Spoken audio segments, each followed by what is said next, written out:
welcome to the Influential Nonprofit. As you know, it's me, it's Marianne. Today, this is the first day of, well, we're recording this on the first day of summer, longest day of the year. Summer is the season of expression.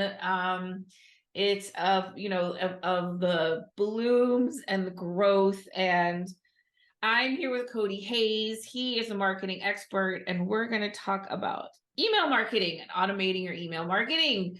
And also, summer is a time for nonprofits.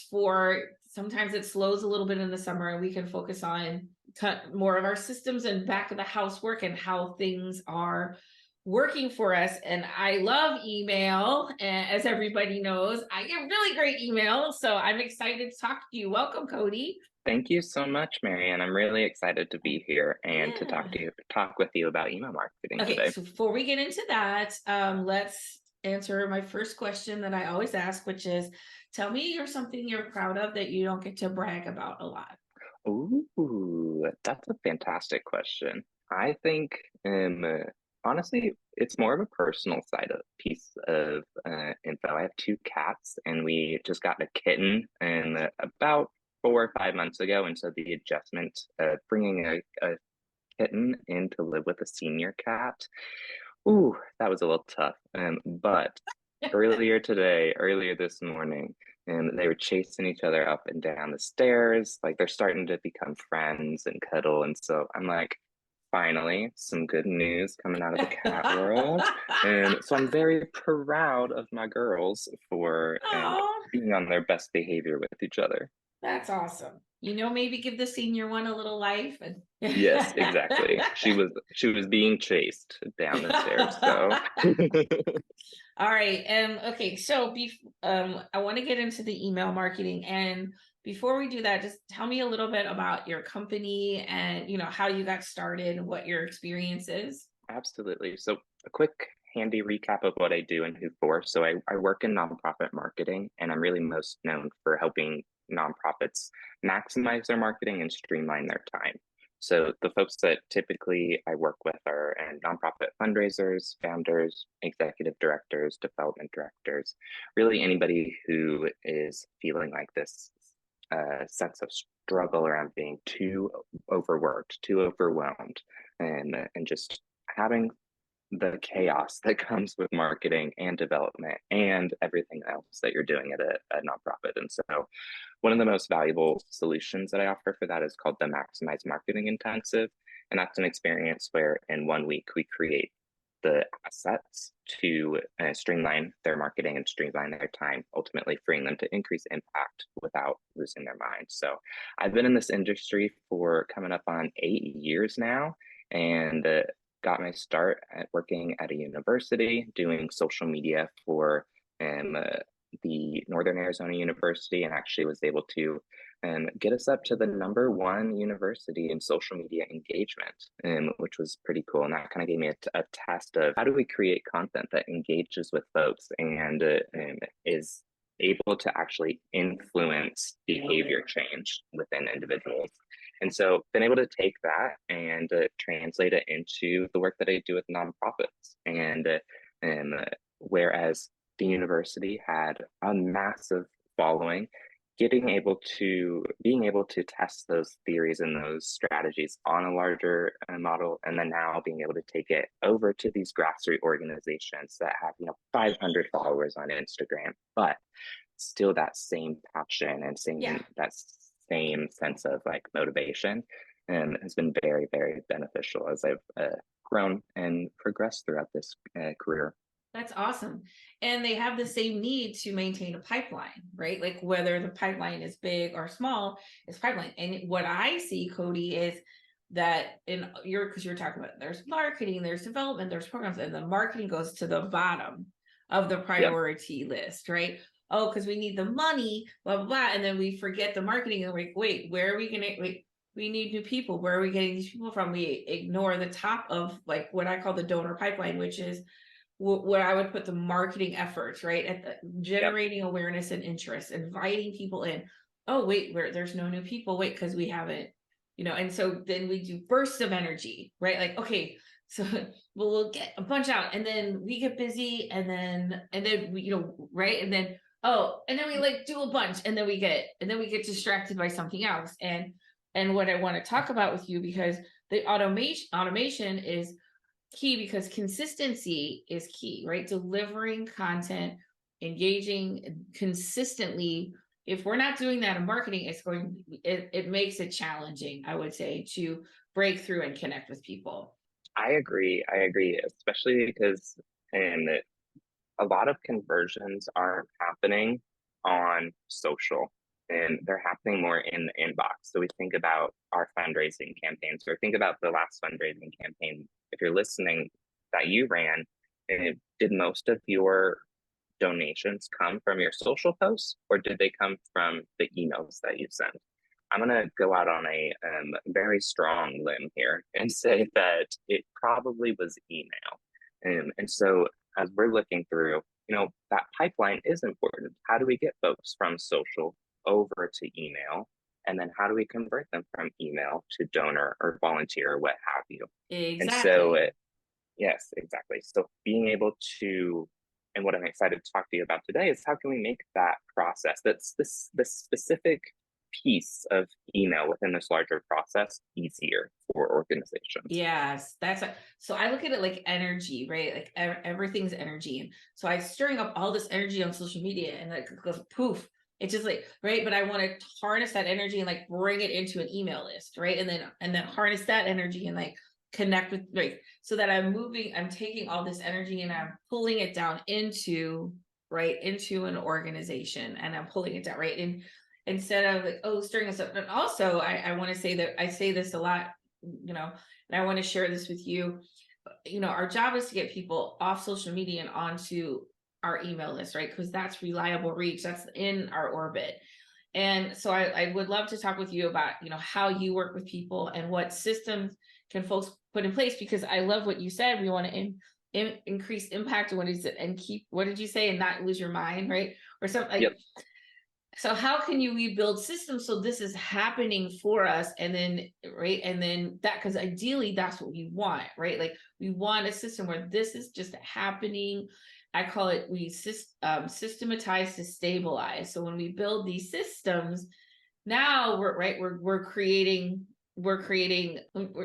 stability, right? Because we have people constantly filing into the funnel. So I'd love to share like what are the ways you can do that. Yeah, I think one of the most stable email tactics that I use is automating these workflows. So, you know how in MailChimp or in whatever service you use, you can send off the one-off email. And that's how a lot of nonprofits will spend their time. To be honest, I've had organizations say, oh, I didn't know that we could send these automatically or send one after the other. And so I want to talk to y'all specifically about the automation portion of workflows and of emails. So the difference between a one-off email and a workflow is that, surprise, a workflow has more than one email in it. That makes it a process, a workflow. And so these emails can be triggered by certain events. So like if X happens, like if a person makes a donation on your website, then we trigger Y. So if X, then Y. So if someone makes a donation, then send them a thank you message via email. So we can think of these points as just like trigger an action. Another example is when someone signs up for your email list, start the welcome sequence. And so if we think about it through just these simple actions, that kind of gives us the starting point.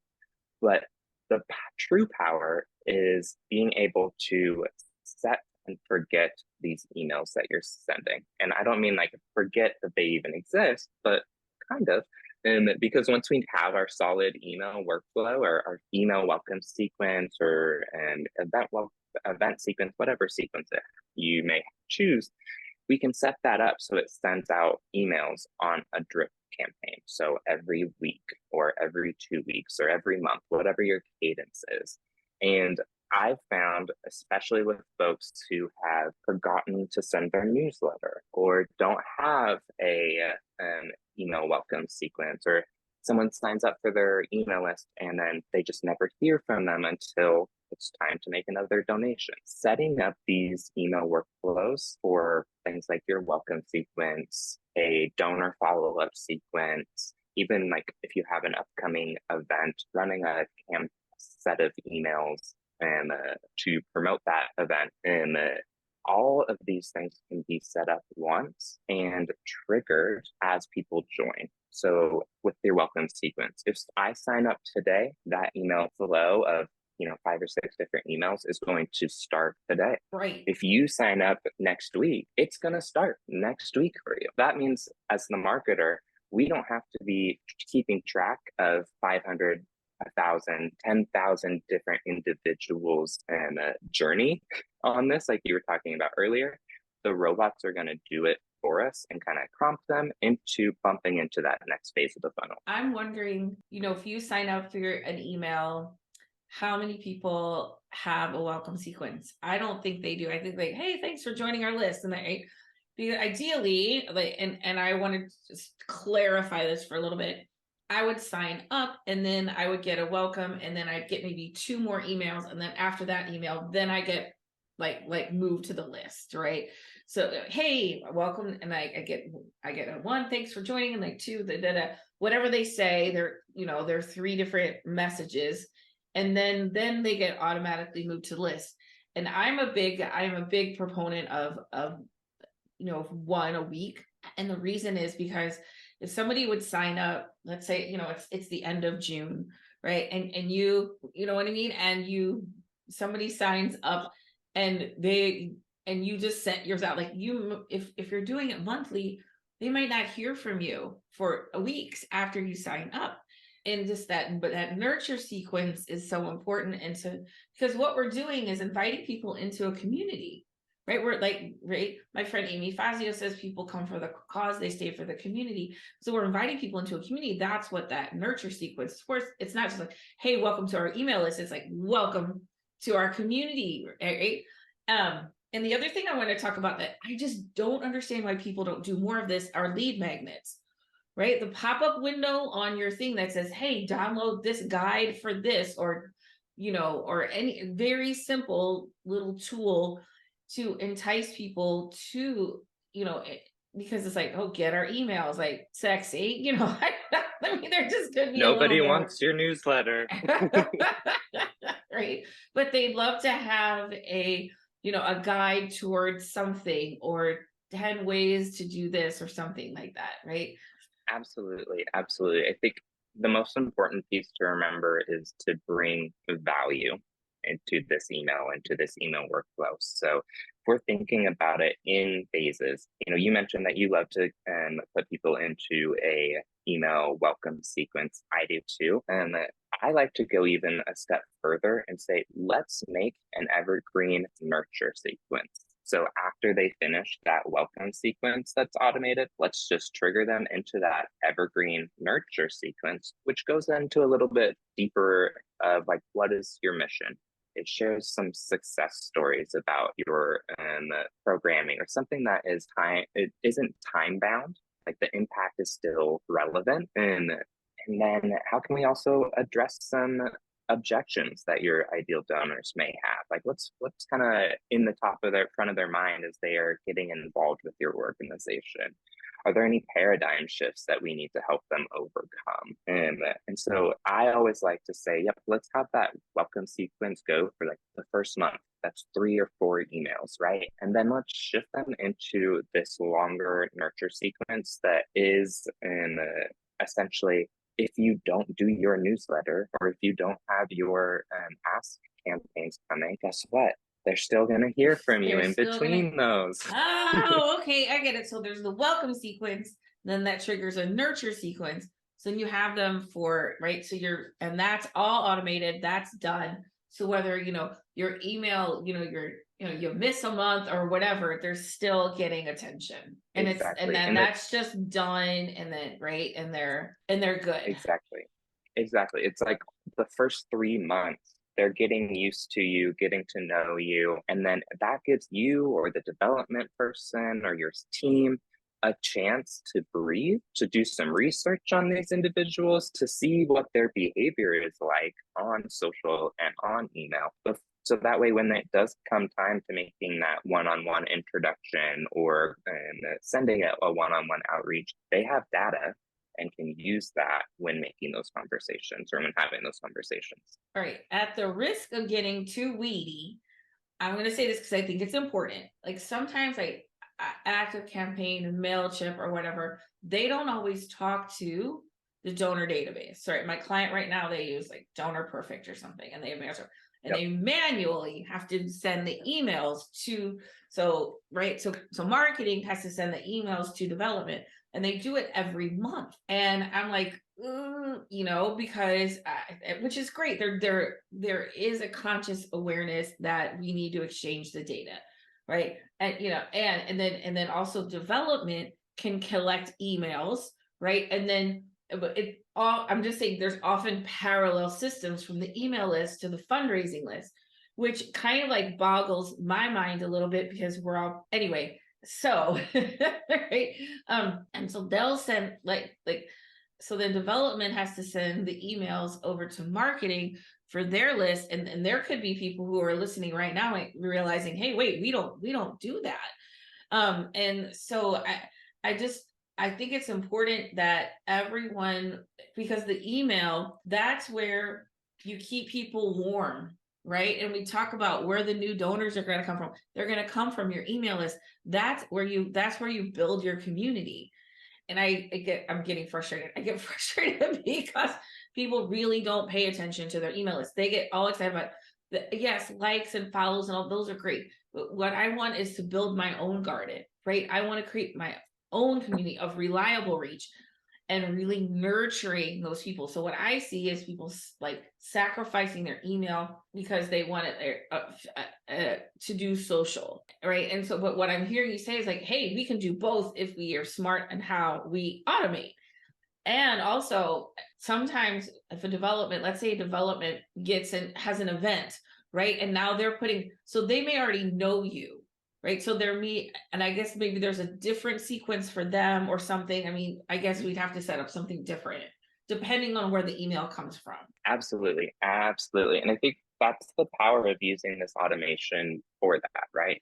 So if we can guide people through these small chunks or phases, and whether that's like, hey, here's the welcome sequence, which gives an overview of the organization. Here's a nurture sequence, which is trying to get you to know us and us to know you and figure out what our shared values are and share stories of success. That's fantastic. Once they get into that piece, that's when they kind of split off, like you were saying. Some may become donors. Some may want to go volunteer. Some may want to watch a training or do something with you. Some may also cross-pollinate. And so that's the perfect opportunity after that nurture sequence where I say, now let's break and segment your list. So that's where if we need to write a campaign or a sequence that is specific to fundraising, well, maybe we're not going to send an email to asking for money to people who haven't completed the welcome and nurture sequence yet because they're not ready psychologically.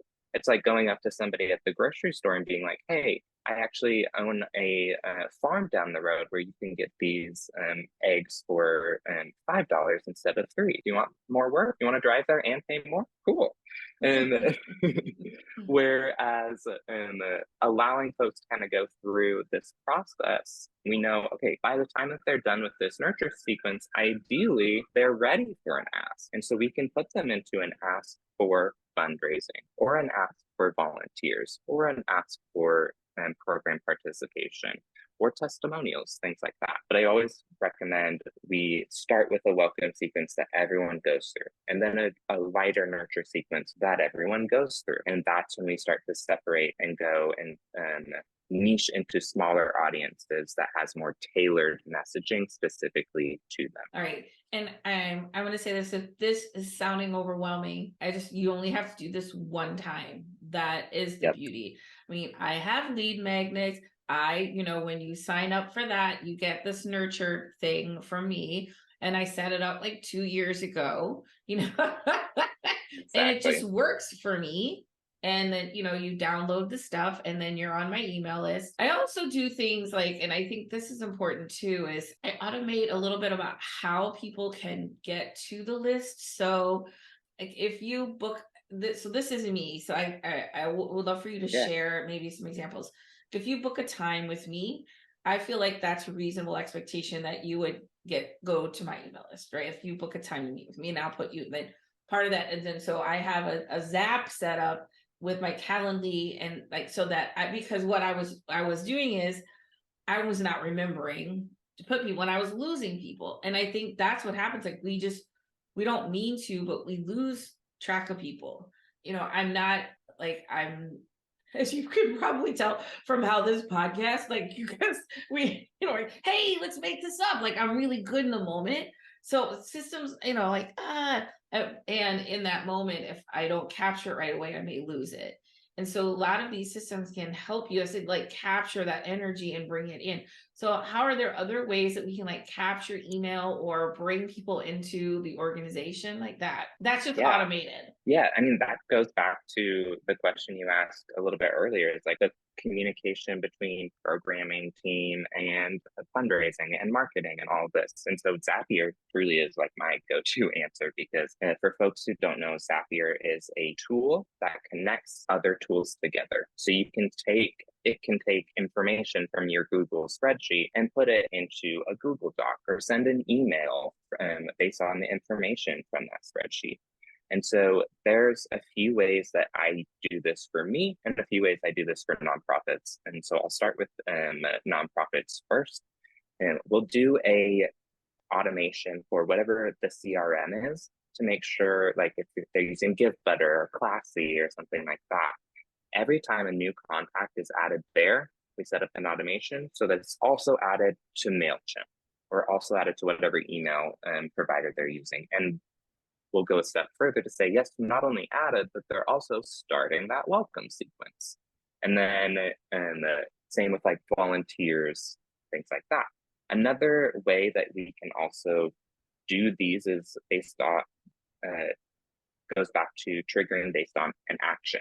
So if we know that we always run a ticket, for our event, we always run tickets through the same platform, like GiveButter. I'll use GiveButter as an example. And we know that the best time to ask somebody to become a monthly donor is after they attend an event. And so what if, and this is something that I haven't tried, but I thought about it right in this moment. So what if there was an automation that every time a ticket was purchased from GiveButter, we wait until the day after that event, or we wait 3 weeks, however long, and then we trigger the automated workflow asking for folks to become a monthly donor. That way, we set something up like that, any event that you have following, someone is going through and getting emails about becoming a monthly donor. We've done this post-event, which is why I know that strategy works. The automation piece is where I'm like, we need to implement that, because imagine if every single time someone signed up for an event and attended it, you didn't even have to make the ask because a robot was making ask for you. Right. You've already put in that one-on-one time with them on the screen, having that conversation with them, and allowing them to show up and just get energized by that event. And now because you set up a workflow, last month, a year ago, 2 years ago, they're going to continue to get nurtured and step closer down that funnel or down that pathway that you were talking about earlier. I think that's really, really important. And this is why, is because events are very time consuming, right?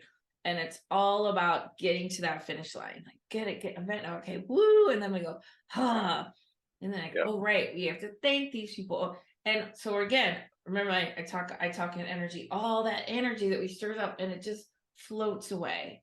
So how can we harness all that energy?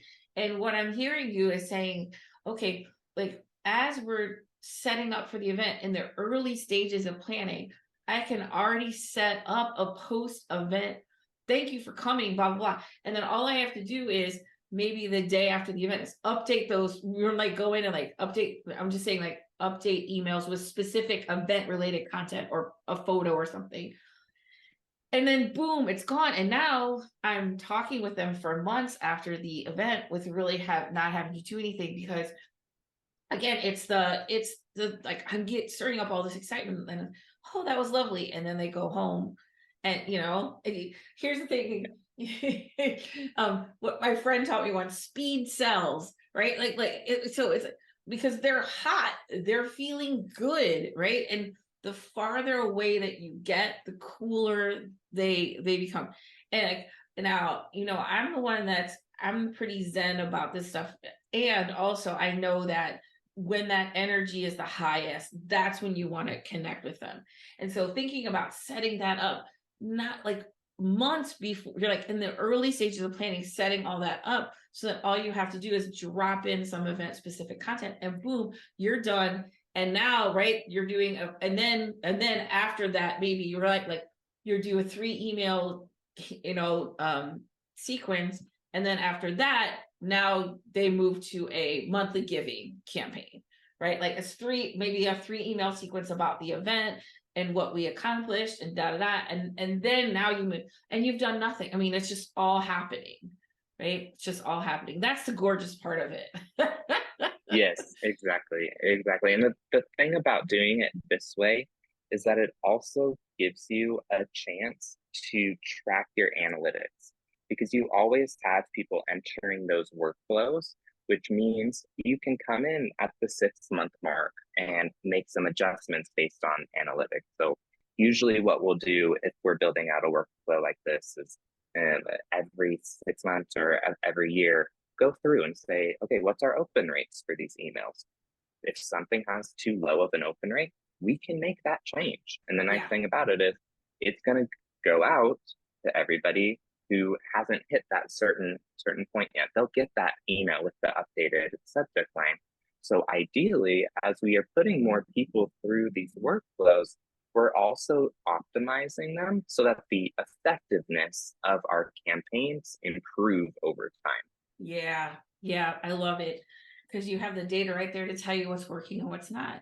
I've been doing this for 30 years, okay? And I came from the pray and spray, or what we call it, the spray and pray, right? Like you just mail stuff out. You don't know who's looking at it. You know who's opening that envelope unless they send it back, right? And so now we have so much information to be able to really see what people want and cater to that.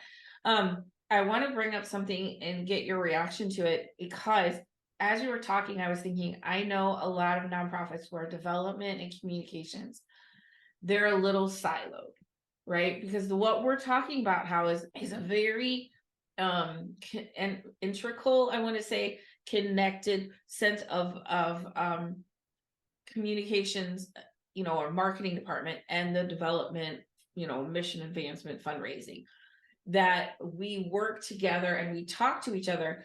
And I've seen this where, hey, we just do our marketing and then, hey, we do it. But you can see how it's so important because most of the email is done through the marketing. And yet how important it is to for donor retention, right? For, so let's say we have a marketing department, an event department, and a major gifts. And if they're not really cohesive and using these systems together, they tend to silo, and then that's when we lose people. And so what I'm hearing you say is wow, because we're really maximizing everything, right? Our CRM, our mailer, or if it could be the same thing, and if it's not, we're and very a lot of communication and interconnectedness across these different things. And some people may not have that, and some people may. But sometimes I see where they're not. They're a little bit siloed. I agree. I see that, especially where for some reason it happens with smaller teams. Smaller teams, in my experience, have team members are usually responsible for so much in smaller teams that they never really get the chance to innovate, because it's always like, oh, we have to do this, I'm behind on this. And so I think allowing our where was I going? um, and so what did No, that we were talking about teams, recapping? and the small teams are the ones that communicate, struggle to communicate. And and so I think in smaller teams it's harder, right? Because we have so much responsibility. But where I see organizations thrive and where I see kind of that turning point where the organization goes, I'll give a concrete example for this. And I was working with an organization that when I came in, they were at like had just it was the first year hitting 1 million. And their goal was to get to 2.5 million by 2025. And surprise, we did it this year. And so the but one of the pieces that we found is that so they have a science and research team. They have a community engagement team that is doing more of the community outreach events. And then they have the communications and marketing team. Well, we found that if our best audience for submitting action alerts, past volunteers, and our best goal for our best way to recruit volunteers, past donors. And so we can see these patterns and say, oh, wow, we actually do need to cross communicate to people because folks care more about just this one silo of our work. They actually are caring about multiple. And as we identify these patterns, we actually realize, going back to that pathway that you talked about earlier, like you can map it out of where someone starts on social to where they end as a major gift. And Yep. that transformation, it may take 10 years, Yes. but I can guarantee you it's there. And one of the things that I found with working with this organization and coming in to relieve that marketing from them, because they're a Devo team really, and is that what I pick up on social, like, oh wow, this person just went through a liking spree of our Instagram post, or this person has actually commented on like the last 5 posts. All of these are little indicators to development that, hey, you should probably pick up the phone and talk to that person. It's like this person is expressing a lot of social interest. Right. So I'm saying, oh, the analytics are Yep. saying they want to talk to you Yes. and call them Or up. or if you send out an email and somebody like responds back and says, "Oh, thank you, this, da, da, da," then right, oh, hey, advancement Exactly. development team that you might want to follow up, and that kind of like, because I understand that I'm a part of a pipeline, right? And I'm not a silo, I'm a pipeline, and I want to funnel that down. I think and you're right, it's really beautiful when you see it, right? When you see like the completion of the journey, it's a great thing. All right, I want to talk about a little bit before we finish about how you work with clients, and what your programs look like, and how do people work with you? Good question. Good question. So at Marketing Mission, we help nonprofits maximize their marketing and streamline their time. And this is typically through providing the services, education, and resources to help them grow faster. And so usually we come together for a 1 week period and we do what's called the Maximize Marketing Intensive. So essentially, this is just a 1 week service where we come together and we work with the organization specifically to develop this marketing toolkit. And so that toolkit varies for each individual based on, or each organization based on the need. So, for example, if you've never had a marketing strategy before, you best believe the first thing that we're going to do is build that marketing strategy. So that way, everything else that you do is through strategy. But if you are further down the line and you have your strategy, you have email, you've been doing social, one of the things that we may work on is a specific campaign. So how can we brand your monthly giving program and then create all of the social and email templates and set them up in an automated way? That way we can optimize, what are our check-ins? So really it's a 1 week deep dive into your specific goals, your audience, your current marketing efforts, and then we are developing this personalized plan and this personalized toolkit with folks and giving them the assets that they need to actually execute on it. And And you're so, doing that in a uh, week. yes, we do that in a week, and because it kind of goes back to, have you ever heard of the Pareto principle? No. Pareto principle is the idea that a task can take up as much time as it is given. So if Oh we are yeah, I given, call it. So I understand that as Parkinson's law. Park, Parkinson's law, did I get the right? wrong one? Yeah, yes. Work expands or contracts for the time allotted, right? If you give it Yes, 2 hours, it takes 2 hours. If you give it 2 weeks, it takes 2 weeks. And it was originally the study of bureaucracy, like why would things take so long? Because they gave people gave them a long time to get it done, right? So if you, hey, we have a week, we're going to do it in a week. Guess what? You do it in a week. exactly. So that's the model that we take into our work together and say, we could do this over 3 months, but it would probably make all of us pretty exhausted. Yeah. So why don't we come together for a week and really just focus in on this particular campaign or this particular challenge and knock it out in a week? That way you have everything that you need just to implement And you're rather than good. spending months. Yeah. Exactly. Then you're good. I love that so much. That's a model that I use as well. And it's really a done with you instead of done for you, which I think also serves the Yep. client better. And I did, I used a different model in the past, more of a, hey, we'll go and figure this out and come back to you. And now it's sort of like sitting together. And I feel like when the done with you model, people have more ownership and excitement over the outcomes because it wasn't like, oh, here, go solve this.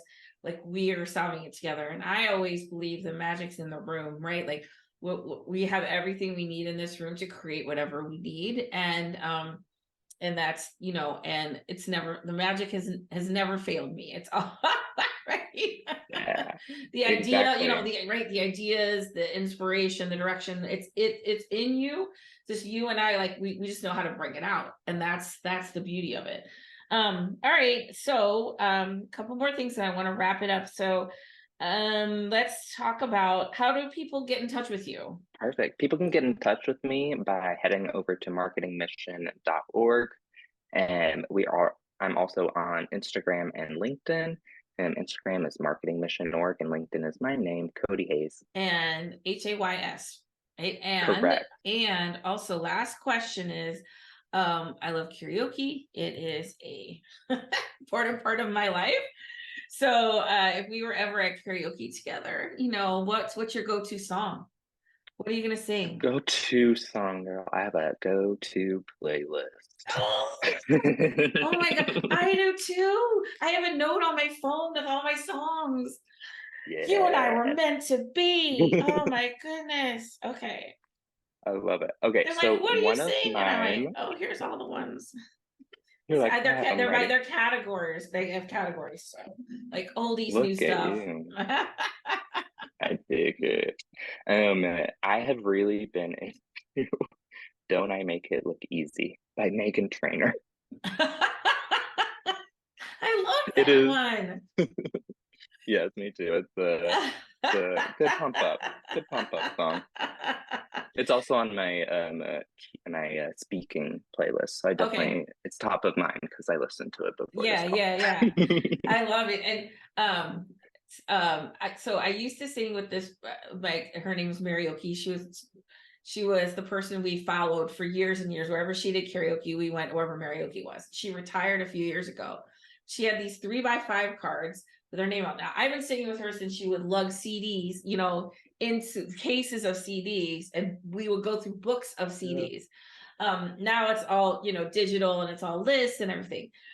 She had 3x5 cards with our names on them and all the songs we sang. So when she came in, she'd pull your card and then she'd pick a song. And So nice. I know.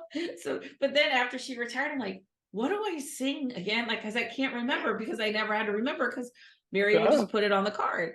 And then her regulars, when she'd pull your card, and then she could kind of time and pace the evening, right? You know what I mean? So you didn't know what she's like, That's oh, you're gonna so do this cute. one. You're like, okay, whatever. I know. I miss yeah, she was Yeah. amazing. She was an amazing karaoke DJ.